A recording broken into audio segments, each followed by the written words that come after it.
Bonjour, cher ami. C'est des nouvelles honnêtes. Nous sommes toujours avec vous pour étudier la situation sur les lignes de front dans notre format quotidien. Avant de commencer, je voudrais sincèrement vous demander de vous abonner à la chaîne. Votre abonnement aide la chaîne à se développer. Merci à tous ceux qui se sont abonnés. Simultanément au début de l'opération offensive de Souzansk, le commandement russe a commencé des offensives sur d'autres sections du front. Tout d'abord, ce sont les directions de Novopavlovsk, Kramatorsk et Borovsk. En même temps, les combats se poursuivent dans les zones de Pokrovsk et Toretsk. En général, on peut dire que la campagne de printemps de 2025 a commencé. Le ministère de la Défense de Russie a officiellement déclaré la ville de Sudia libérée. Cela signifie que l'opération de nettoyage est terminée et que toutes les poches de résistance ont été supprimées. Les combats se poursuivent à la périphérie ouest de Honcharivka, que l'ennemi tente de conserver malgré la retraite planifiée et qui a été annoncée par tous les propagandistes à Kiev hier. Et en général, plus vous allez vers l'ouest, plus la résistance de l'ennemi devient intense. Leur retraite est terminée. Le commandement des forces armées ukrainiennes dans la région commence à se rétablir et tente de reprendre le contrôle. Les troupes sur la ville libérée. L'artillerie ennemie de la région de Soumy travaille dur. Passons maintenant aux mises à jour du front de Koursk. Hier, Poutine a visité le poste de commandement du groupe de Koursk et Gerasimov lui a rapporté les résultats de l'opération offensive. Et les résultats sur 5 jours sont en effet impressionnants. Ces tics de vitesse n'ont été vus qu'au tout début, vers février-mars 2022. Et c'est tout. Je vais même vous le démontrer tout de suite. Passons au 7 mars, le jour, avant le début de l'opération offensive. Et voici ce que nous voyons. C'est le territoire contrôlé par les forces armées ukrainiennes, ou en d'autres termes, la ligne de contact de combat un jour avant le début des actions offensives actives.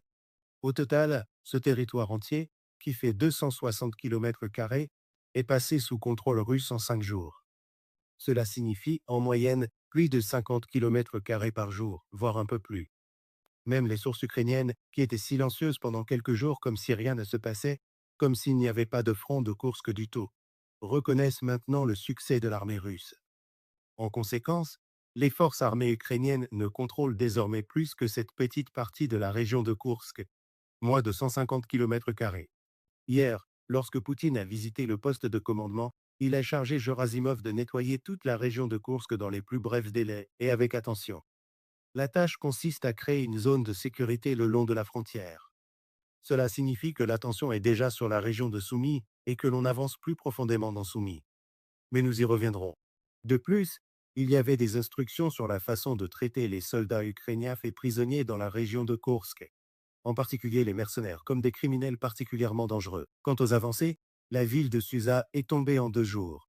Le rythme n'est pas seulement surprenant, il est vraiment impressionnant.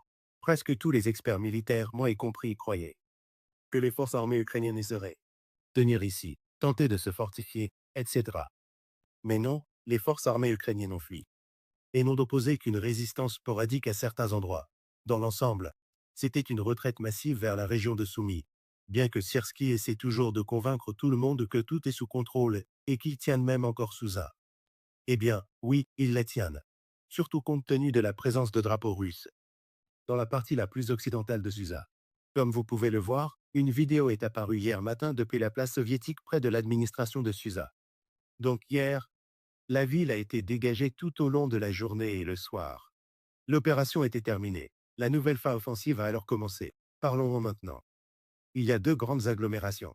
Pour vous donner une idée, dans la même Oncharivka, il y a 500 personnes qui y vivent. Et à Zalechki encore plus, presque 700 personnes en tout. Ces 2 villages, qui sont essentiellement inséparablement liés par la rivière Olechnia, comptent 5000 habitants. C'est plus que dans Suza elle-même. Et maintenant, capturer ces villages est l'objectif principal. Objectif principal, et l'armée s'en occupe d'ici le soir. Hier, des unités d'assaut sont entrées dans Zalechki par la rue Zalamova et ont pris le contrôle de l'église Ilinsky. Voilà. Les forces armées ukrainiennes ont fui le long de l'autoroute N07. Cependant, cette fois, elles n'ont pas pu partir comme avant. L'équipement a été détruit et brûlé. Il est difficile de dire combien de soldats ukrainiens sont morts pendant la retraite. Mais même les sources ukrainiennes, celles qui ne sont pas des propagandistes, c'est-à-dire les plus fiables, disent qu'il y a eu de nombreux tués au combat. en jugeant par les images des brûlés. Équipement, cela semble très plausible, semble-t-il. Oui, en même temps que l'attaque sur Zalewski, une attaque a également été menée sur Oncharivka. Le mouvement était le long de la rue Pobdi. Selon les rapports, en fin de soirée, l'ensemble de la rue Pobdi médicale, le complexe a été pris sous contrôle. Tout comme à Sudia. Les forces ukrainiennes n'ont pas opposé beaucoup de résistance ici non plus.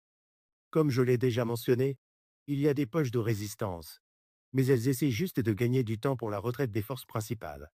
D'ici le matin, presque tout Oncharivka et Zalewski ont été libérés.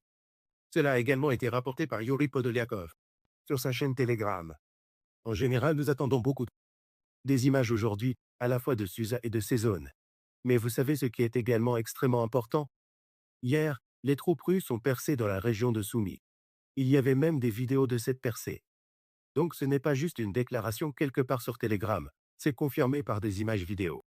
Dans la vidéo, vous pouvez voir des combattants se déplaçant rapidement en colonne sur des quads vers Bazivka. Le mouvement est lié ici. L'avance totale était de juste plus de 2 km. Comme vous voyez sur la carte, les positions sont déjà parallèles au village. Les sources ukrainiennes ont même rapporté qu'environ 20 combattants ont réussi à pénétrer dans le village, c'est-à-dire Bazivka. Et les combats se poursuivent là-bas. À ce stade, nous ne parlons plus de tentative d'établir un contrôle de tir sur la route depuis la région de Koursk. Le contrôle de tir est déjà établi maintenant. L'objectif est de créer un point d'appui pour une frappe ultérieure dans les profondeurs de la région de Soumy. La question est maintenant de savoir jusqu'où les troupes russes pourront avancer. À l'heure actuelle, depuis la position près du village de Sverdikovo, ils ont déjà avancé de 5,5 km en profondeur.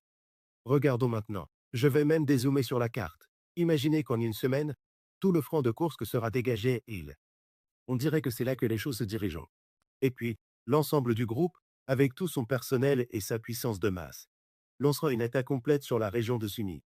Il convient également de noter bien que les forces ukrainiennes ont réussi à se retirer, mais leurs pertes au cours de ces jours ont tout de même été colossales. Encore, comme l'a dit le chef d'État. Hier, 420 prisonniers ont été capturés. Au cours des derniers jours et le nombre de soldats tués est probablement de plusieurs milliers.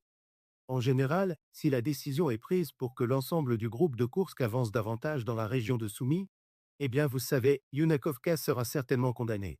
Quant à Soumy, nous verrons. Donc, la direction de Sumy le 13 mars, le nettoyage de la région de Koursk se poursuit.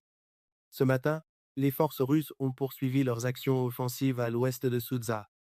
À midi, Zaleshkivka et Oncharivka étaient complètement libérés. Les poches locales de résistance ne sont pas comptées. Et peu de temps après cela, les mêmes unités ont pris le contrôle de Rubachina. De plus, les forces russes ont commencé à avancer depuis. Et les Melovi vers Olechnia ont réussi à traverser la route dans cette direction et avancer d'environ 2 km. L'assaut sur Bazivka est également en cours, avec des progrès réalisés ici aussi. Ainsi, les forces armées russes repoussent progressivement les forces ennemies restant hors de la région de Koursk et entrent lentement dans la région de Soumy. Dans la région de Koursk, il ne reste que 4 villages à libérer. Concernant le front de Pokrovsk le 13 mars, la situation est la suivante. Des combats sont en cours pour la localité de Shevchenko et d'autres endroits. Essentiellement, l'ennemi n'attaque plus ailleurs ici. Je ne suis pas encore sûr s'il y a des renforts. Ont été retirés de cette zone pour renforcer le front dans la région de Soumy, ce qui serait logique. Mais au cours des 2 derniers jours, des attaques russes ont eu lieu. Principalement, la Russie essaie de regagner les positions perdues lors de la contre-offensive de février-mars de l'ennemi. Les unités russes tentent de reprendre leurs positions près de Udakni, Pechanoï, Shevchenko et Zeleoni. Il y a eu des succès tactiques, mais la résolution finale est encore loin. Par exemple, la carte de contrôle de Shevchenko. À ce jour, cela ressemble à ceci.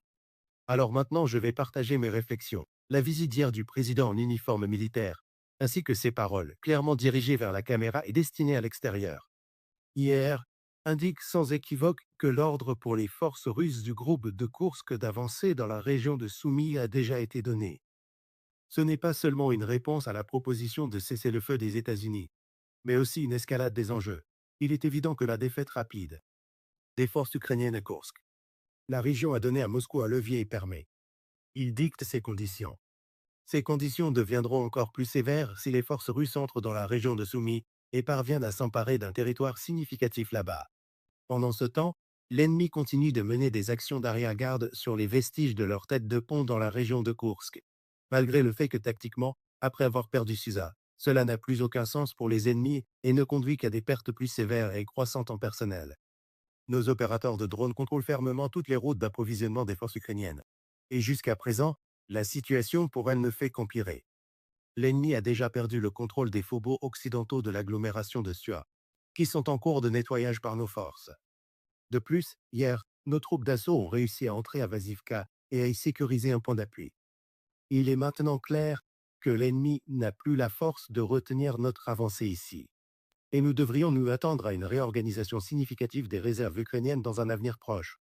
Je crois qu'en conséquence, l'ennemi cessera ses activités dans les zones de Pokrovsk et Toretsk. Sumy est une ville bien plus importante pour Zelensky. Eh bien, c'est tout. Merci à tous de nous avoir regardés. N'oubliez pas de vous abonner à notre chaîne et de rester